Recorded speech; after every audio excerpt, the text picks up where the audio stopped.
Bonjour, bonjour à tous et bienvenue dans Apprenez la web radio. Aujourd'hui, nous allons travailler avec l'intelligence artificielle et notamment avec Bard. Comment l'inclure dans un projet Python? Et est-ce que c'est bien Bard pour faire de la radio par exemple, pour créer des speaks animateurs ou chercher des infos?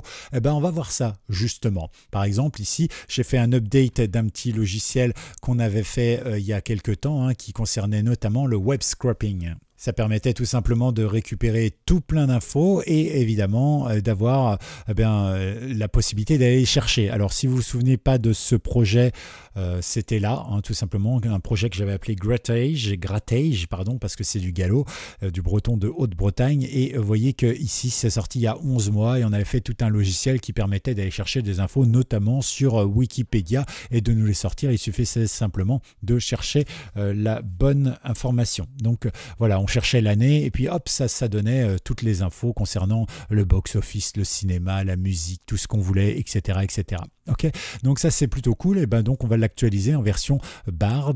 Comment est-ce qu'on met l'intelligence artificielle au service de nos informations et de nos besoins? C'est plutôt cool. Donc on va découvrir ça. Alors la première chose qu'il faut savoir, c'est que l'intelligence artificielle, c'est bien, mais c'est toujours sujet à caution. C'est-à-dire que l'intelligence artificielle, vous en avez deux types. Vous avez celles qui sont connectées à Internet et donc qui peuvent s'appuyer sur Internet et donc aussi potentiellement à des fake news. Et puis vous avez celles qui sont pas connectées à Internet et donc le problème c'est que ça dépend ce qu'ils ont dans la tête, d'accord? Donc là c'est un petit peu compliqué. Vous allez voir que d'ailleurs, j'ai posé la question, moi je pratique beaucoup ChatGPT, Bing GPT un petit peu moins et Claude 2, et puis depuis peu, évidemment depuis quelques semaines, je pratique Bard. Je m'étais localisé d'ailleurs avec un VPN pour y avoir accès, parce qu'à l'époque c'était disponible uniquement aux États-Unis. Et c'est vrai qu'on se rend compte que toutes ces intelligences artificielles sont les plus grosses du moment, en tout cas en texte, en possibilité de converser avec elles, et c'est vrai qu'elles sont toutes douées de pas mal de choses. Elles ont chacune leur spécificité, notamment si on prend celle-ci par exemple, c'est plus de l'IA générative, c'est-à-dire qu'elles ont des connaissances, par exemple Bing GPT et Claude 2 en plus sont connectés à Internet, mais c'est vrai que elles sont capables de vous pondre un texte, de vous pondre une chanson, de créer je sais pas, un site internet, n'importe quoi, c'est plutôt cool.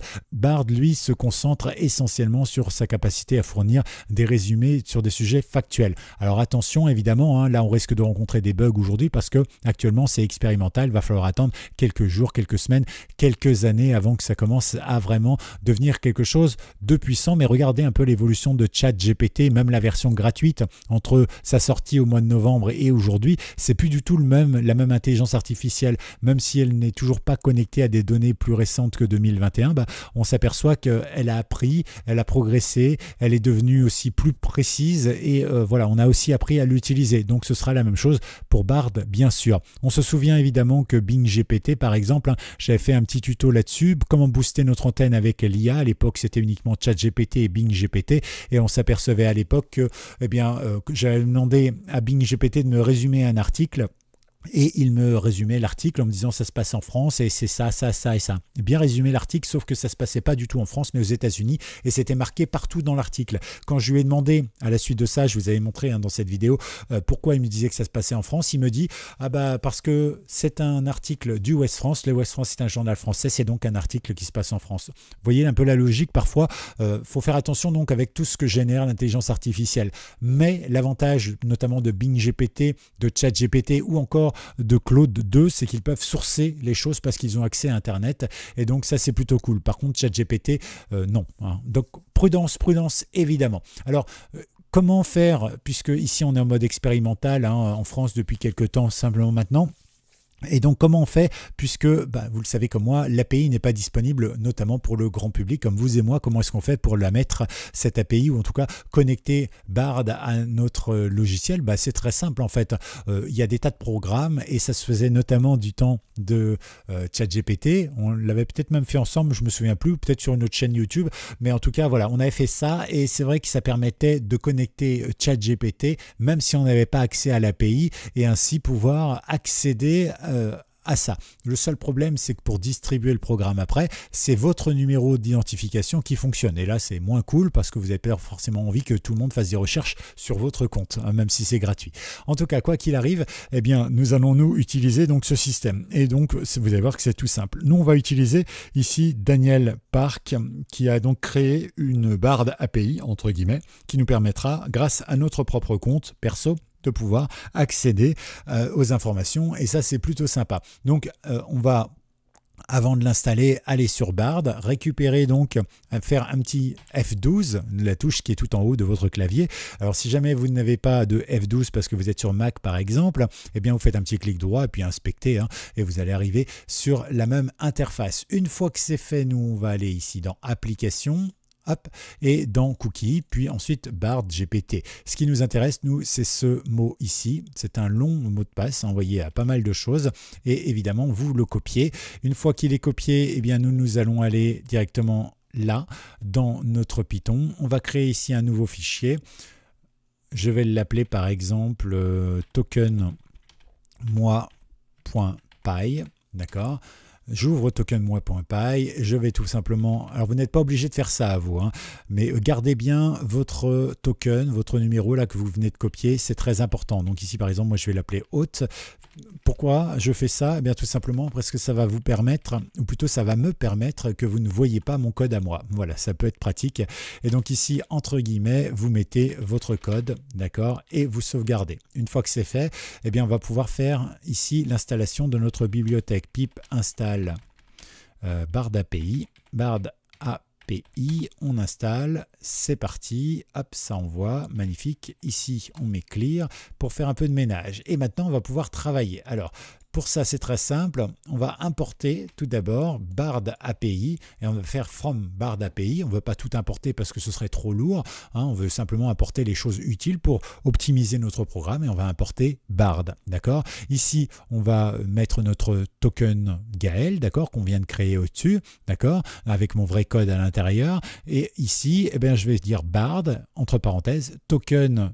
Et je vais ici chercher donc ma fonction qui s'appelle hôte, et ici évidemment je vais pouvoir récupérer donc l'information qui se trouve ici et l'inclure dans mon token. Si jamais vous n'avez pas fait ça, eh bien c'est ici que vous copiez votre code, votre token, d'accord? Et là ça va marcher de la même manière. Ensuite on prend Bard, donc ici, et on lui pose la question, par exemple, qui est le personnage principal du film Retour vers le futur. Ensuite on imprime la réponse pour voir à quoi ça correspond. On fait un petit test, allez c'est parti. On regarde, ça met un petit peu de temps, mais vous allez voir, ça va aller assez vite quand même. Bon, ça va, c'est pas trop long.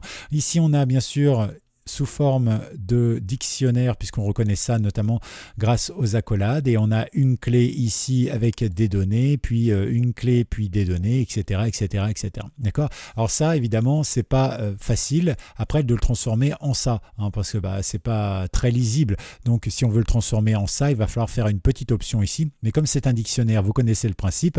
On a des clés, on va appeler la clé content, puisque c'est la clé content que l'on veut, nous. C'est-à-dire, on va avoir le contenu de la recherche. Et donc pour ça, ou plutôt la réponse, et donc on va taper content ici, on va sauvegarder et on va revenir. Donc ici on va faire clear, ok, et ici je vais simplement hop, relancer mon programme. Là, on se retrouve avec l'information. On a le personnage principal du film Retour vers le futur qui est Marty McFly, interprété par Michael J. Fox. Ça, je sais que c'est vrai. Il a 17 ans, ça, je me souviens pas vraiment. Il vit à Hill Valley en Californie, ça, c'est vrai.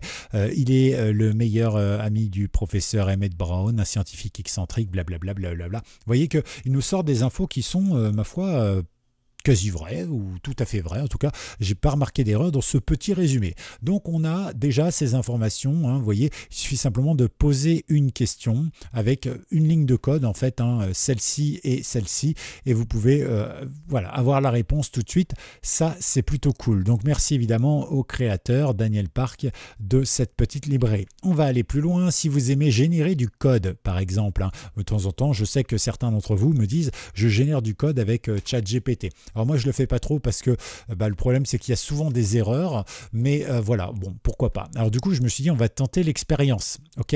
Donc là on va utiliser Bard API, cette fois-ci on va appeler Bard également, tout comme tout à l'heure d'ailleurs, vous voyez, et ici toujours mon token Gaël. Et ici, j'importe exactement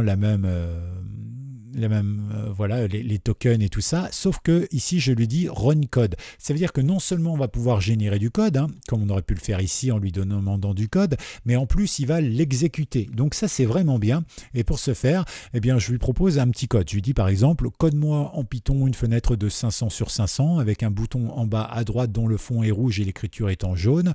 Et puis bien sûr je lui dis au bout, ce bouton aura un label, donc super, sera marqué super dessus. Et lorsqu'on clique dessus, eh bien, il devra afficher un petit message en pop-up qui sera magie.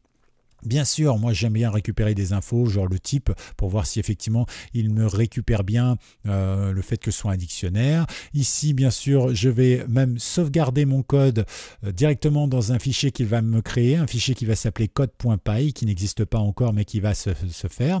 Et donc l'avantage c'est que, eh bien, si mon code fonctionne, bah, du coup mon code sera prêt dans une nouvelle page, c'est cool. Et si jamais il ne fonctionne pas, eh bien, je pourrai toujours le modifier plutôt que de régénérer en changeant mon prompt. D'accord? Donc là, ça peut être pratique également. Donc on sauvegarde le tout, on fait un petit peu de ménage et on relance notre programme pour voir un petit peu ce que ça peut donner. Ça ne devrait pas être trop long normalement, il devrait nous générer voilà, directement ma fenêtre, hein, vous voyez, ça c'est plutôt cool. Alors on voit qu'il n'a pas tout à fait respecté ce que je lui ai demandé, puisque je lui ai demandé un bouton en bas à droite, donc ça c'est fait, il n'y a pas de souci. Okay, donc j'ai quand même mon interface de 500 sur 800 avec mon bouton qui est en bas dans les bonnes couleurs et on va voir avant de cliquer dessus si ça marche. Alors ici par exemple il m'apporte Tkinter STK, donc forcément ici il me crée ma fenêtre comme ça, il me donne les bonnes dimensions. Ok, ça marche. Ici j'ai mon bouton avec ce qu'il faut, et ici, non, ici je vais avoir une erreur, vous voyez, parce que normalement, bon, bah, vous le savez maintenant que vous suivez un peu cette chaîne, hein, mais ici on fait souvent un from tkinter import message box, et le problème c'est que lui ne le fait pas ici, il veut travailler directement depuis TK, et c'est pas la bonne procédure. Je pense que ça devrait planter. Bah vous savez quoi, hein, on va tester tout simplement, on va appuyer sur le bouton, et voilà, erreur, sans surprise, et il nous dit tout simplement qu'il n'y a pas de TK défini à ligne ici, donc ok, donc je pense qu'on est plutôt bien là-dessus. Alors nous on va regarder justement le programme, hein, puisque vous voyez qu'ici il m'a créé, comment je l'avais appelé déjà, je ne sais plus, hop, ici je l'avais avec le code.py, pourquoi ne me l'a-t-il pas généré? C'est bizarre. Ah, il ne l'a pas généré parce que je n'ai pas fermé la fenêtre. Voilà, ça y est. Donc code.py, il est là et on se retrouve avec notre code ici. D'accord? Donc là, bah, c'est simple à faire. Il suffit simplement de modifier notre code pour qu'il fonctionne. Et ici, par exemple, on va faire donc from tkinter import. Et donc là, on a dit qu'on importait message box. Et on n'a pas besoin de plus de ça. On va faire comme ça. Hop, on sauvegarde. Ici, on va faire un petit clear. Je vais donc ouvrir code.py, python code.py, je l'ouvre et on se retrouve bien avec notre fenêtre qui n'a pas changé, et ici je clique et j'ai bien magie qui fonctionne. Oui, donc ça peut vous servir si vous aimez coder et si vous aimez coder avec l'intelligence artificielle. Mais vous voyez, il faut quand même s'y connaître un petit peu. C'est comme tout outil, parce que si vous n'y connaissez pas, eh ben, vous risquez d'avoir quand même des petits soucis, tout simplement parce que bah, vous n'allez pas pouvoir corriger ce que l'IA aura commis comme bêtise. Et enfin, ici, bah, on peut utiliser le chatbot. Alors ça, moi j'aime bien. J'ai fait un test, hein, j'ai même fait un programme, je ne l'ai pas ici, je ne l'ai pas allumé, mais voilà, j'ai fait un petit programme comme ça en interface pour utiliser le chatbot, mais finalement ça ne sert pas à grand chose. Donc ici Bard API, on importe le chatbard, d'accord, toujours notre token, et ici moi je lui dis que je le veux travailler en langage français, mais de toute façon Bard en tout cas reconnaîtra automatiquement que vous utilisez le français. Donc là par exemple je fais ça, je vais lancer mon programme et on va voir tout de suite ce que ça donne. Il me lance donc mon chat en me disant bah, tout simplement voilà, bienvenue, la boune arrive des GamerMat. Alors parce que moi je l'ai configuré comme ça, hein, vous pouvez modifier, c'est en licence MIT, c'est-à-dire que vous devez dire que ça vient de telle librairie, mais après vous pouvez la modifier tant que vous voulez, vous pouvez l'exploiter personnellement, même commercialement, il n'y a pas de souci. Je vous invite à lire ça directement ici, voilà, sur la licence, hein, donc voilà, comme ça vous allez pouvoir savoir ce que vous pouvez utiliser ou pas, parce que n'oubliez pas qu'il y a des droits intellectuels, hein, sur les choses. chose. On ne peut pas utiliser une bibliothèque comme ça. Donc, pour quitter le chat ici, donc quitter Q ou bien stop, hein, le chat prendra fin. OK. Donc là, par exemple, je lui dis, tiens, bonjour, que penses-tu de moi? Par exemple, je ne suis pas sûr qu'il puisse répondre grand-chose. On va voir. Alors, bonjour, je ne pense rien de toi. Ah bah ça c'est sympa, merci. C'est agréable. Hein. Mais vous voyez, et si par exemple je dis comment dire par exemple bonjour en breton. Par exemple. Voilà, donc là il me dit, voilà, il y a plein de possibilités. Si je te demande, par exemple, Monara, d'accord? Donc ça veut dire est-ce que ça va? Hop, on va voir s'il comprend ce que je lui raconte. Et donc il dit je vais bien, merci de demander. Vous voyez donc bon, alors évidemment il comprend que certaines choses, mais c'est toujours intéressant d'interagir avec lui, y compris en breton, en brésonnec. Ça marche également avec le gallo. Hein, comment que tu, je vais peut-être l'écrire comme ça, tu tahuches. Alors je crois que c'est comme ça que ça s'écrit, ça fait longtemps que j'ai plus pratiqué du coup. Taille, voilà, hop. On va voir s'il arrive à comprendre. Alors c'est du gallo, c'est du breton de Haute-Bretagne. Comment que tu tahuches taille is du breton. Voilà, bon, là il m'a du coup traduit ça en anglais parce que bon bah forcément pour lui c'est pas du français, il revient sur sa langue d'origine. Mais voilà, c'est sympa comme tout. Et quand on veut quitter par exemple on fait Q et le chat est arrêté. Vous pouvez bien sûr créer une interface graphique et puis modifier tout ça, les couleurs, ce que vous voulez. Faites-vous plaisir. Dernière chose que l'on va voir tous ensemble, eh bien c'est tout simplement l'équivalent du moteur interne de ce petit logiciel que j'ai fait du coup à base de cette librairie. Ok, eh bien vous allez voir que vous allez pouvoir multiplier le nombre de questions que vous allez lui poser et ça c'est plutôt pratique. Donc ici moi on va faire un peu de ménage, clear ici, je vais faire une sauvegarde ici, et donc pareil, j'ai refait Bard API, ce coup-ci j'ai bien sûr repris Bard, je lui ai posé ma question et je lui ai mis une année, d'accord, l'équivalent évidemment d'ici. Et ensuite, eh bien, je lui demande de me donner les 10 actualités importantes de cette année, donc celle-ci, celle qui sera nommée là, les 10 titres musicaux, etc., etc. Je lui demande bien sûr le content, voilà, on pourrait faire comme ça, et là donc forcément je vais faire un print et donc on va voir un petit peu ce qu'il me génère. Alors sachez que c'est une intelligence artificielle, ça veut dire que c'est pas comme on avait fait le web scraping, souvenez-vous, hein, qui était ici et qui en fait allait chercher sur le même site toujours au même endroit les mêmes informations. Ce qui fait que quand il allait sur la fiche Wikipédia 98 par exemple dans l'actualité, forcément il vous donnait les 4-5 premières ou les 10 premières hein, qui pouvaient servir.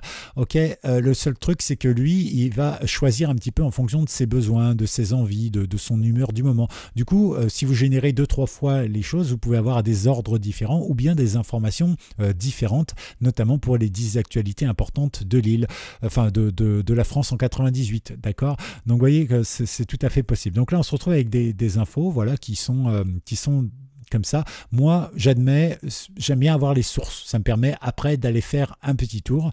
Par exemple, et du coup, ici, je vais pouvoir lui dire donne-moi chaque source, donne-moi la source de chaque info, par exemple, entre parenthèses. D'accord. Tiens, on va voir s'il prend le terme parenthèse comme ça ou s'il ne prend que les mots. Ça peut être intéressant de tester. Donc là, on va faire comme ça. On relance et on va bien voir ce que ça donne. Là, on y est. Ça y est. Hop, ça arrive. Et donc ici, alors voilà, on y est. Hop, ici. Alors, c'est assez amusant parce qu'ici, il ne m'a pas donné les informations, les sources. Par contre, il m'a sourcé ici toutes les autres sources. Ici, il ne m'a pas donné de source. Ici, il m'a donné des sources hallucinées. Voilà, donc bon, pourquoi pas après tout. Hein, vous pouvez aussi lui demander d'être plus précis, c'est-à-dire que pour chaque information, ici, tu me donnes des sources et il va finir par vous en donner, bien évidemment. Mais voilà, dans le principe, vous avez compris comment ça marche et comment vous pouvez interagir avec une intelligence artificielle afin de booster vos petits programmes qui vous simplifient la vie. Voilà donc ce que j'avais à vous dire aujourd'hui. J'espère que vous avez appris des choses. J'espère que ça vous a donné des idées aussi. Hein. Et n'hésitez pas à me faire part de vos projets, de vos envies, de vos besoins. Pensez à liker, pensez à vous abonner pour ne manquer aucune astuce et pensez aussi à me poser des questions parce que plus vous me posez des questions, plus j'ai des idées de tutos, de vidéos, de petits logiciels qu'on peut monter ensemble. Celui-ci d'ailleurs, je vous le laisse sur internet et il suffit simplement dans la description de le télécharger. Le mot de passe ce sera ALWBARD. Apprenez la web radio Bard, tout attaché en majuscule, tout simplement. Voilà, à tout bientôt sur Apprenez la web radio et faites-vous plaisir avec la radio et internet. Ciao ciao.